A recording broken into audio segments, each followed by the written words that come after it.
Thank you very much for this invitation. When you were asking me to talk about fraud and security, I got a little bit uneasy, I have to say, because we have a clear separation in the ECB, colleagues working on oversight and colleagues working on the division where I'm working, where we are playing all the catalyst role and so on. We are running the Euro Retail Payments Board, which was mentioned this afternoon by Olivier, and so on.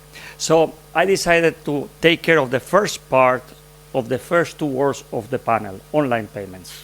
And you have the other two very good experts, or the other three experts dealing with cybersecurity and data protection, that certainly they will do better than me. So when we are talking about online payments, we had a very interesting panel before, which I found very interesting, and now, of course, now also. And what is very clear is that online payments is a positive thing. This is very clear. It's a positive thing. I'm so sure that Paul afterwards will say something about how positive they would be for e-commerce. If we don't have online payments, we have a difficulty with e-commerce, a part of cars, as I will say before. But also why online payments is relevant. Also because the society is changing also. The society is changing, and people is using internet, people is using Facebook, people is using all these social networks, and they expect to have this kind of same type of experience when they're making payments. So yes, online payments are a positive thing, and I would even say more are needed. How do we do now currently online payments? We do it card not present, with cards. I have here, my colleague wrote that in 2013, long time ago, 1.4 billion euro fraud, which is quite high, I have to say. So which shows that cards were not built to address the challenges of the online world.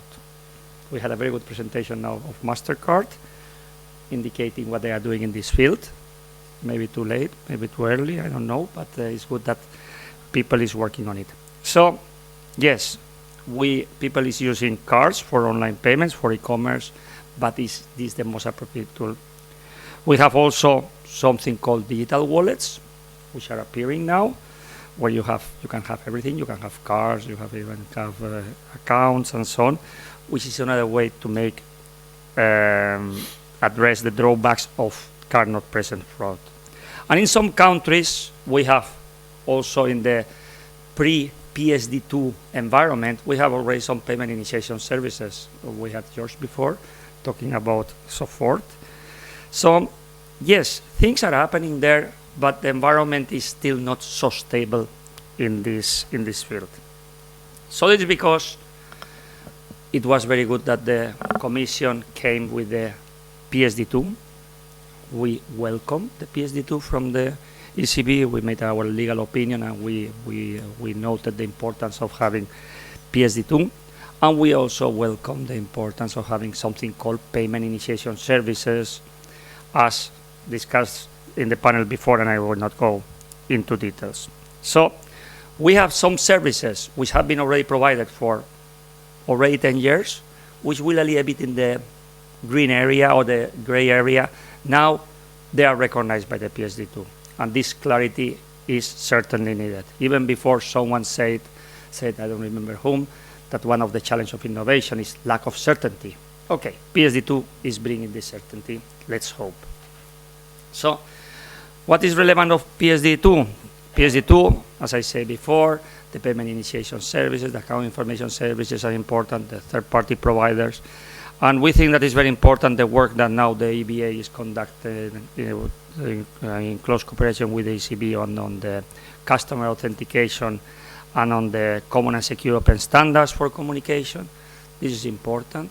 I see a colleague of the EBA there.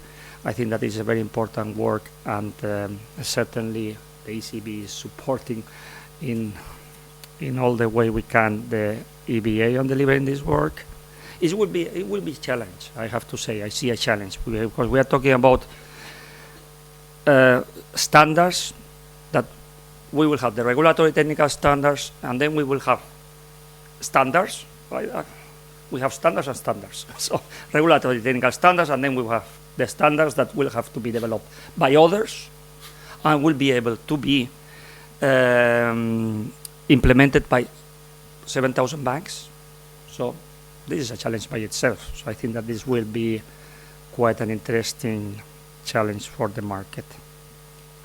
So we are also aware about some work by the industry, working on what they call technical service providers, schemes, possible schemes that could facilitate this new entrants to go and to provide this kind of services.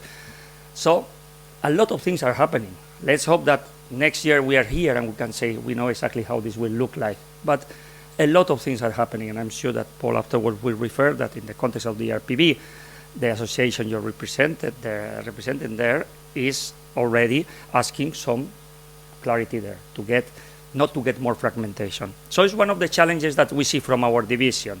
We are not saying that we will have fragmentation, but we are the market integration division, but let's hope that this will not happen, and this will be the big challenge that it will be in this field. And then let me say a few things about instant payments.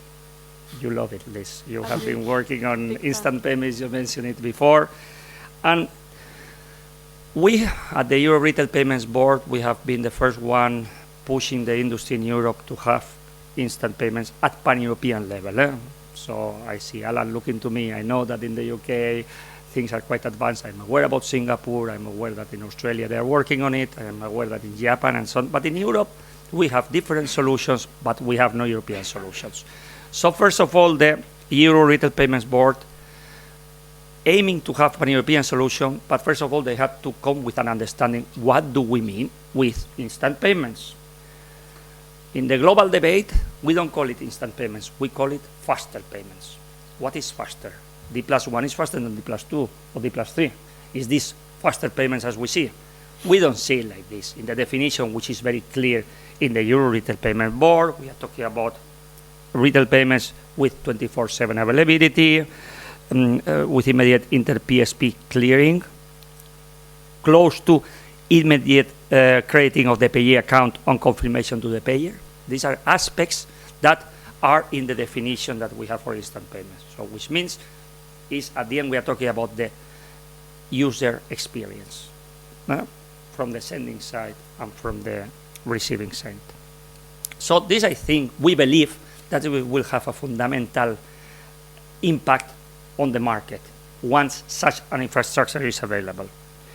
So here, what we did in the context of the RPB, we distinguished between the different layers, starting with the scheme layer, which we ask the EPC to develop a scheme, which will be called SCT Instant. They are working on it. They presented something already to the RPB in a meeting in February, I think, in February, November, saying how this will look like, and they are working on it with the purpose of having the scheme available in November this year so that PSPs can adhere. So things are working there. In parallel, we are working to see what needs to be done on the clearing and settlement side. So it was a first meeting now a few weeks ago a few days ago in Paris with the clearing houses and so on. We want to see, for example, how the settlement risk will be addressed. If we are talking about interoperability of solutions, will the PE bank, PSP, create the account of the payee without getting the money? So there is something needs to be done there. I don't know. And these discussions are taking place there. And on the settlement layer, we are also listening, because from the settlement layer, I was working on Target 1, a few months in Target 2. Then I left and Target 2 was delivered, very good system. And so what can we provide from a central bank perspective to facilitate the settlement? Those are discussions that are taking now place in the context of the instant payments. What we see on all these developments, PSD2, instant payments, I have to say that it's a challenging time for car schemes.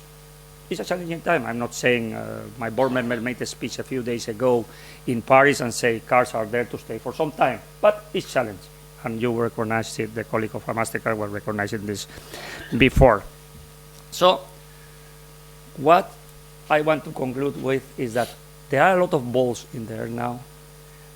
Let's see how all this is going to work. but I think that we are in a very exciting moment, and we hope from the European Central Bank perspective that the clarity is going to be provided from a market integration, that we will have harmonization and integration in Europe so that pan-European instant payments will be possible, for example, and also we think that the PSD2 is a very good development, and let's see what we can get from the work that the EPA and the ECB are doing together. So thank you very much, Liz.